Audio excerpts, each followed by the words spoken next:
Hi cuties! So, it's a little bit late, but I am announcing my April TBR, which is basically my Magical Owls Readathon, because it is a month-long readathon, and there's like 12 or some odd prompts that they have. And this will fit a pretty good TBR. I have some other options as well that I'm gonna be throwing on in there, but we don't need to pull from the TBR basket because it's April, and April is the month I get to read whatever the hell I want. And that's what we're doing. So I don't have to worry about, you know, pulling all the books from my shelves that I've had for a long time. Granted, some of these do fit that genre of things. Not really a genre, but you know what I mean. It's late. I'm losing my voice because I have had to do a lot of talking at work and it's kind of killing me, but we're gonna film a bunch of videos today anyway. Cool. In the Owls Readathon, I'll link the original video below so you guys can still participate. You can start late because this video is late if you haven't already heard about it, but it is a two-part readathon. So we have the OWLs and the NEWTs, the Newts. Later in the year, it's a Harry Potter kind of themed readathon, but you're not restricted to reading Harry Potter. It's just a fun thing to do. So if we were living in the Harry Potter world, then this is like what we would be like as students. Granted, I'm almost a 33-year-old lady. I would not be a student. I'd already have a job. The one I have chosen is a mage of visual arts, which is basically a magical vlogger. And why not? A lot of other people choose Hogwarts professor. There's like librarian and bookseller. There's actually a whole bunch of jobs that you can have. You can be an auror, you can be a spell maker, you can be a wand maker, all these really cool jobs. But I was like, you know what, let's be realistic. Even in the magical world, I'd still be vlogging. To become a mage of visual arts, there are 4 prompts that I must complete, and there's also some bonus stuff you can do, some bonus like curriculum. So one of those bonus curriculum is becoming an animagus. So I'm going to go into animagus training. That gives me an extra 3 prompts, and it leaves me with a few more that I'm just going to try to do anyway. The first 4 prompts are going to be my must-get dones, and then the next 3 will also be pretty high up there. I mean, I usually can read 7 books a month. Granted, it's Camp NaNoWriMo. I may have made a mistake. And then we'll see how I fill in with a bunch. A bunch of these are audiobooks, so that's really nice for me. So I'll be able to get a few of those done. Let's do it. So for my owls as a mage of visual arts, I have to get owls in astronomy, charms, divination, and a history of magic. So the prompts for astronomy is a book that I have to exclusively read at night. I have chosen Harbor for the Nightingale by Kathleen Baldwin. Yes, I chose it because it also has the word night in it.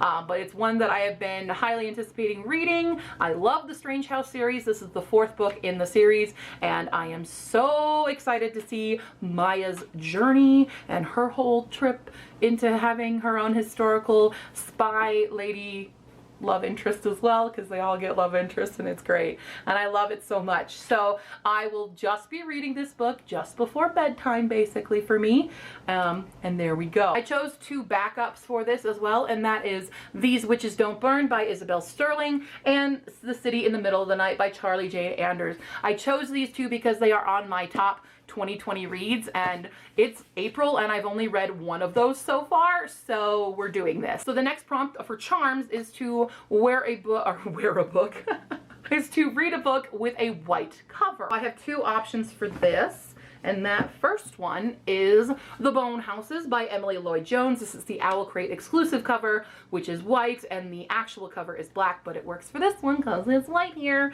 It's also one of my 2020 top reads to read, and there's an audiobook version of this. Granted, my audiobook is on hold for at least 4 weeks, so I may not get to it in audiobook, but at least I have the physical. My backup for that is a book that was like the first book on my Amazon books to read wish list, and that was Zeus Grant's Stupid Wishes by Corey O'Brien. I think this will be really fast to read. It's just a hilarious take on mythology and how we educate people on mythology and stuff, so I'm excited. I'll probably read it anyway because hilarity. For divination, I had to do a random number generator, and as you know, I have like 800 books that I can put in, so I already did this. My random number was number 579, and that was Artemis by Andy Weir. I have already read Andy Weir's The Martian, which I mean, a lot of people have read it now because it's fantastic. But this is his next book, which is Artemis, and I've actually kind of forgotten what it is, but I do know it's sci-fi, and I hope I love it just as much as I love The Martian. I know some people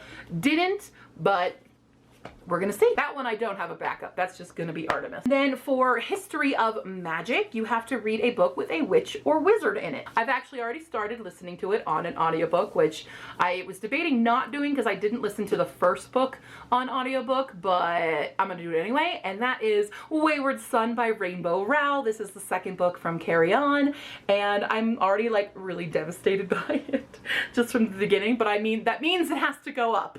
Right? It has to get better from here because these are my boys and I love them a lot. So we're already reading Wayward Son. I'm like 10% done with it. I do have a backup for this as well, even though I'm already doing it. But if I run out of books, I'm also going to read Hocus Pocus and the all-new sequel, the book I missed out on doing last year during my October slump.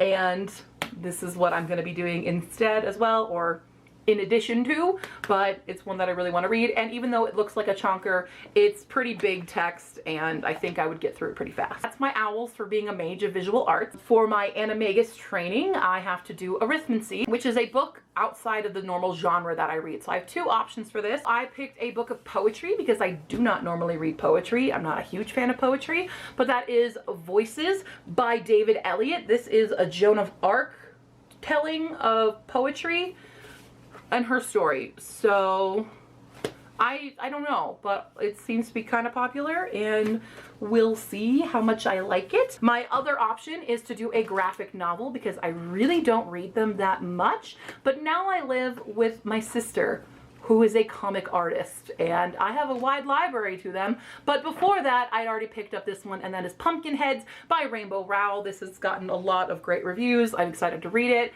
but I definitely want to read this as well. So I'll probably, they're small books, I'll probably get to both of them. For potions, the prompt is to read a book under 150 pages. This was so hard to find. I did find two options, but all of those short books I thought were going to be this were like just over 150. The one that I officially have chosen is also another graphic novel, actually, and that is Stranger Things, The Other Side. So I think this is Will's story of when he goes into the Upside Down, but it is only like, I mean, it's definitely not 150 pages.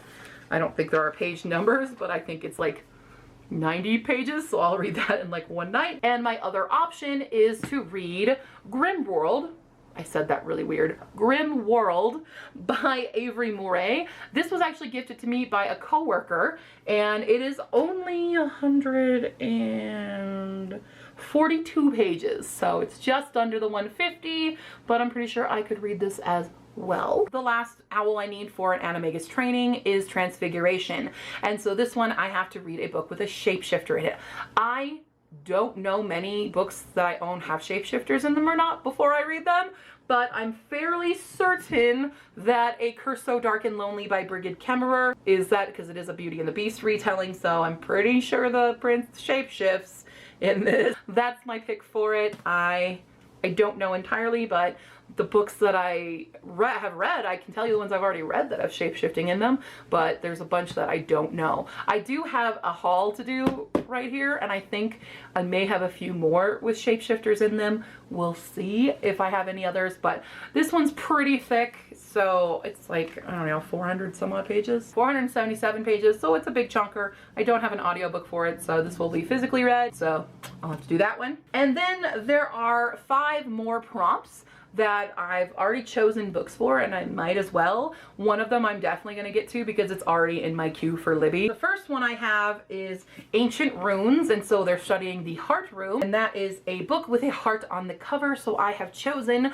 Comics Will Break Your Heart by Faith Erin Hicks, and it has a heart, it also has the word heart, so double whammy there. My sister is also a huge fan of Faith Erin Hicks, who is normally a comic artist, but this is a novel by her, so there's comic stuff on the back though. Yeah, so we're gonna read that. Care of Magical Creatures, where I need to have a book with a beak on the cover, and I have a couple options. I am so behind on the game with this, especially on BookTube, but I'm finally going to read The Raven Boys by Maggie Stiefvater. I'm gonna read the audiobooks of these, but there's a beak on it. I'm gonna try to get through all 4 books. The rest of them are behind me.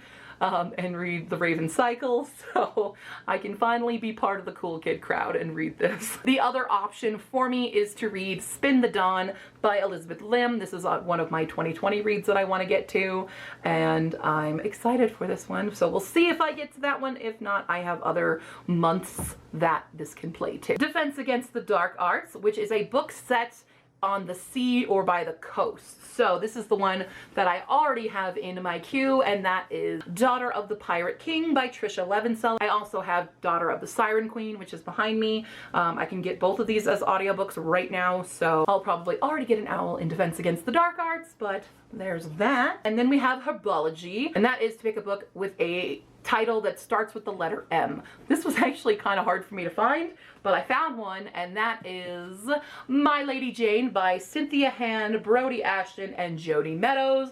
And this is the My Lady Janie's series, or the Janie's series. I also have My Plain Jane, and My Calamity Jane is coming out. I hope I get it in an owl crate. I got My Plain Jane in an owl crate, so I hope that they continue and give us My Calamity Jane when it comes out later this year. And lastly is Muggle Studies, and this is to basically read a contemporary novel. I have a few that I want to read this month because it's April and they're books that I want to read, but the first one is Only Mostly Devastated by Sophie Gonzalez. I'm very excited to read this. This is a Grease retelling, but it's male-male romance, so I'm super excited for this. I also want to read Tweet Cute by Emma Lord. I went out and got this one the day it came out because it seems like it's going to be so freaking adorable, and I really want to read it. So there we go. Those are all the books that I want to read in April for the Owls Readathon. We'll see if I can become a mage of visual arts. Obviously I won't be yet because I'm only a 5th year, and I'll still have to take my newts for it later this year, which I think is in September, but we'll see how I do on my owl. Let me know if you guys are participating. What are you going to read? Because I know a lot of you guys are in quarantine right now. I'm not. I'm an essential worker who's losing her voice, and I don't have as much time, but now's a great time to catch up on your TBR if you're stuck at home. Hopefully you're surviving, and I hope you guys enjoyed this content. You can always reach me down in the comments below or on Facebook, Tumblr, and Twitter. And if you like my content, feel free to go to my Ko-fi page and buy me a hot chocolate, which will help my dying voice right now. I would appreciate that. And you can support me making content here on YouTube and entertaining you if you are self-isolating. All right, cuties, I will see you next time. Bye!